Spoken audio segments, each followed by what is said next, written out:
Yo, what's going on, everybody? It's your boy Chris, aka the Water King, coming at you for another deck breakdown. And I brought my fire deck out today. I've also recently adjusted it.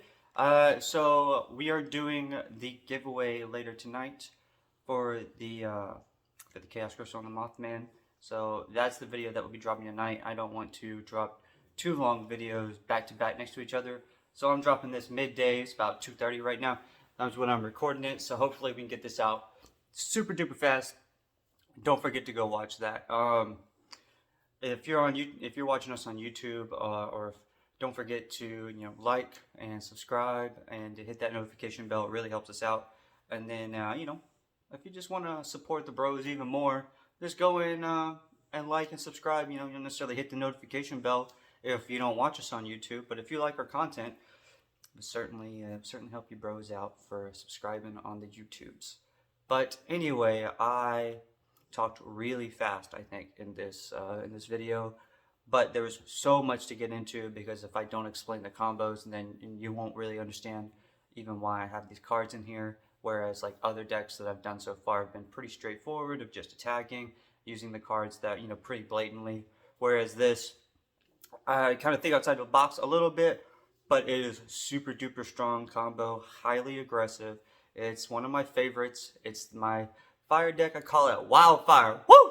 Yeah, you gotta say woo. You gotta do that at the end, because we always about fun here. You're gonna be like, people, man, Chris, what's the deck you're gonna be using right now? I'm using Wildfire. Woo! That's how we're doing it. So I hope you guys enjoy it. It was really complicated for me to explain, so I apologize if I kind of stumble over my words.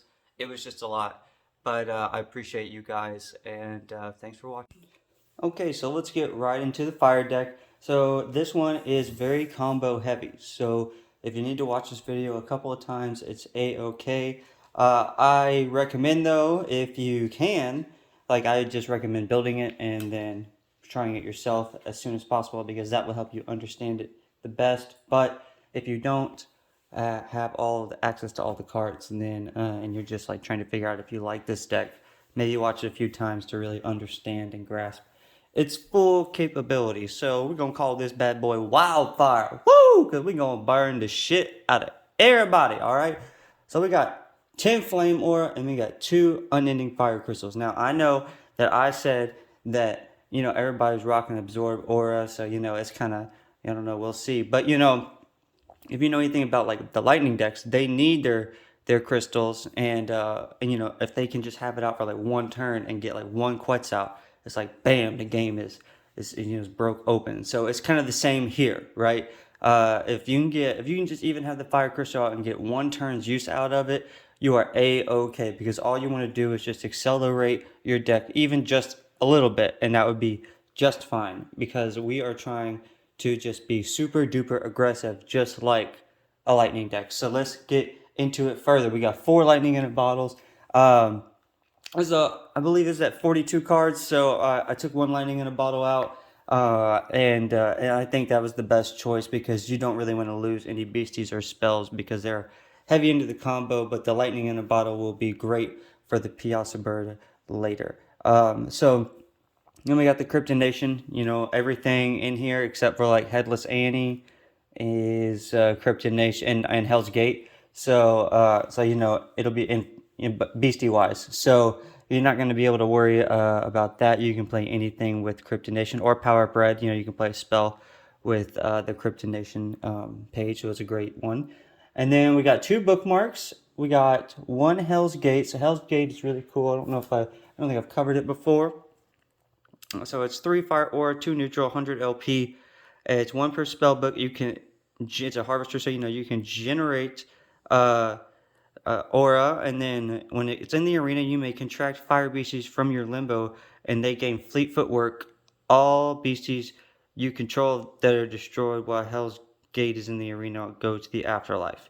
So that's the downside of having Hell's Gate. But it's like a monster reborn for everything, and its power is beasties you control, all fire beasties you control gain plus 25 LP to their attacks and plus 25 damage until the end of this turn. So this is a really great card for the end of or like mid game, like after you've already had beasties destroyed and you're ready to up your damage to go in for the kill, or just say someone's been really putting your fire out all game, you put that spark out there, and they keep sizzling it out. Boom, you throw that Hell's Gate out there. It's got 100 LP. As long as you're playing your fireballs and stuff that are coming up next, and just keeping that burn going. I mean, it's gonna be people are gonna think twice about attacking by the time you want to get Hell Gauge out there, because their stuff will be low and burned. So we got 5 fireballs, and that can be to target beastie, artifact, or caster. Spell wise, I think it's number 2 in the one cost spell in the list, because number 1 is Rock Rain, as you guys know. Earth just needs a little bit more cards, and I'm telling you guys, Earth is going to be good. Don't worry, it's slow, but it just needs a few more cards, and the slow will be the new fast. Mark my words. Anyway, Fireball, you'll burn everything, and that's what you want to get. It's 1 cost. So, and it'll pair very well with everything later, right? So we got 2 Born from the Earth, and so I think I've said before that, like, Born from the Earth is good, right? So if you're going against a lightning deck, unless you're also hyper aggressive, maybe don't play Born from the Earth, right? Because Quetzalcoatlus basically doubles its damage, or it does double its damage, plus 10. So it's like, if a lightning storm with so Born from the Earth, don't think that it needs to go in every deck, because it does help your opponent out. But in this instance, you have a lot of 1-drops that get a 50 bonus from the forest that we have in here. And then Piazza Bird gets 50 from Desert, and then Salamander Queen gets 50 from Desert, and then her effect allows all your giant salamanders to get plus 25 from Desert and gain plus 10 LP. So it's like literally everything is reflective upon these 2 Terras, and it highly increases everything. And then of course, if you do plus 25 LP and plus 25 damage with Hell's Gate, your giant salamanders with the Salamander Queen out will have plus 10 from her, so 60 plus 25, that's 85 damage, and that's plus 25 damage from each, so that's 50, and then you have plus 50 from Forest, so that's 125 damage right there. That's pretty beastly for a 1 cost, for a 1-drop, right? So that's why Born from the Earth is super scary, and you're basically going to turn your giant salamanders into like gods. And then on top of that, you have Gossendithia, right? So Gossendithia is great because the Frogman is my favorite card. Gossendithia is my second favorite. And honestly, I don't know if I can pick between the 2, because Gossendithia is 1, beautiful card. 2, it is a straight up monster. 2 fire aura, 2 neutral, 50 fire. 50 LP.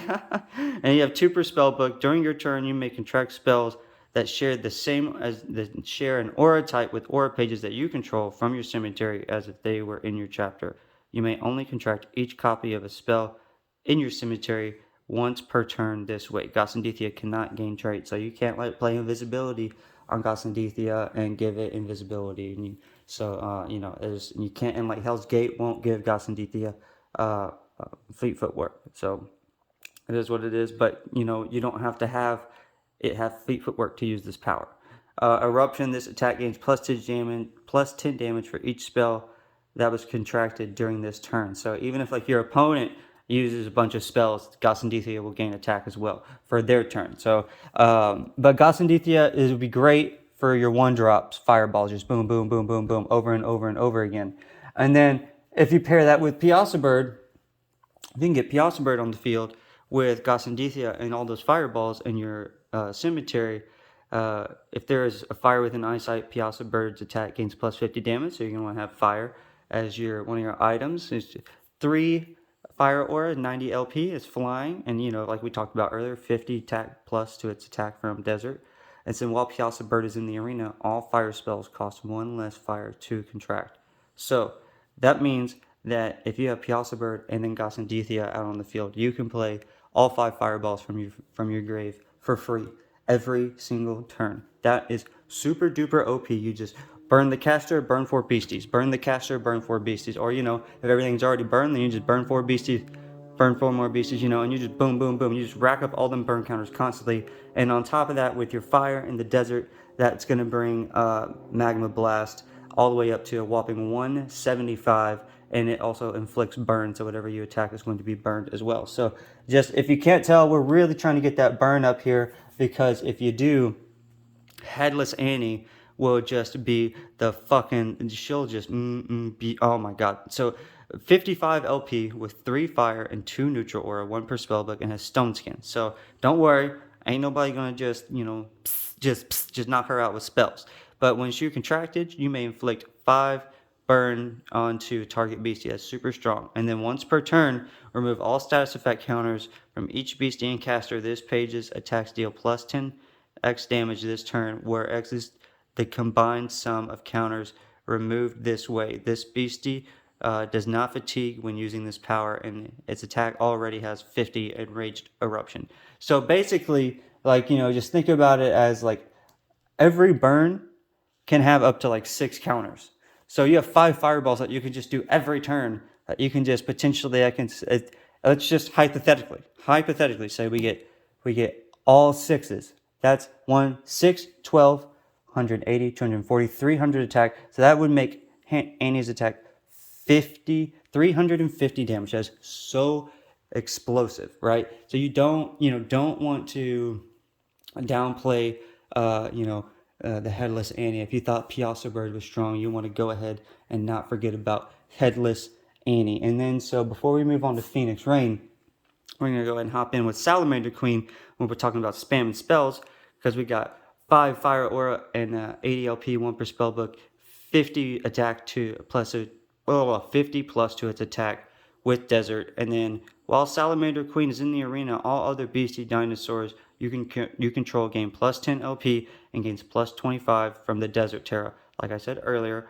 And if Salamander Queen is in the arena while under your control, when you contract a spell, you may pay 1 Fire Aura to place a Fire Beastie Dinosaur token with 10 LP and 10 damage attack into the arena under your control, which would then also mean that it's going to get the plus 10 LP and then the plus 25 from Desert. So it's really going to be 20 LP.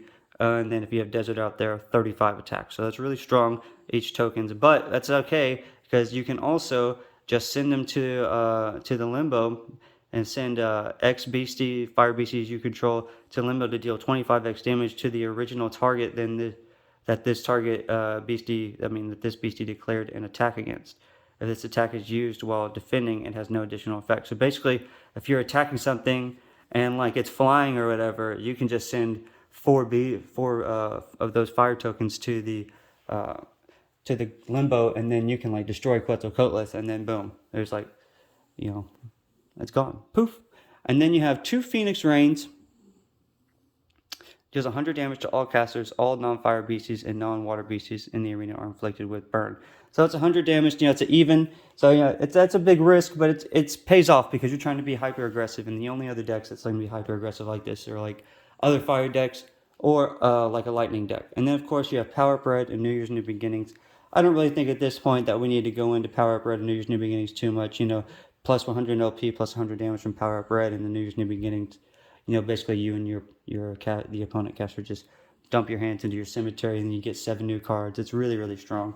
So it's a lot of combos. You want to pair the Headless Annie with all the fireballs and Phoenix Rain. You want to pair Salamander Queen with the fireballs. You want to have Goss and Dethia out there to just constantly be able to fireball. And then you have Piazza Bird to do it for free. But don't worry, we have 14 Flame Aura. If you have your Unending Fire Crystal and everything goes right, you can have 14 Flame Aura to choose from your fireball. So just in case you did not notice, if you don't have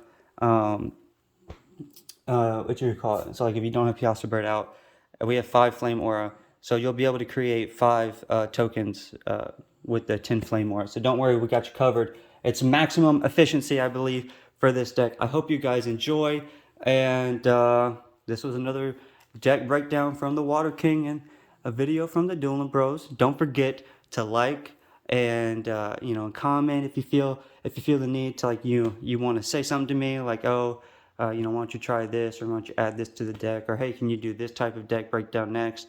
And just subscribe to the page and hit that notification bell on YouTube if you're liking our content, and make sure you get all the other content. We're gonna have a YouTube only series coming up.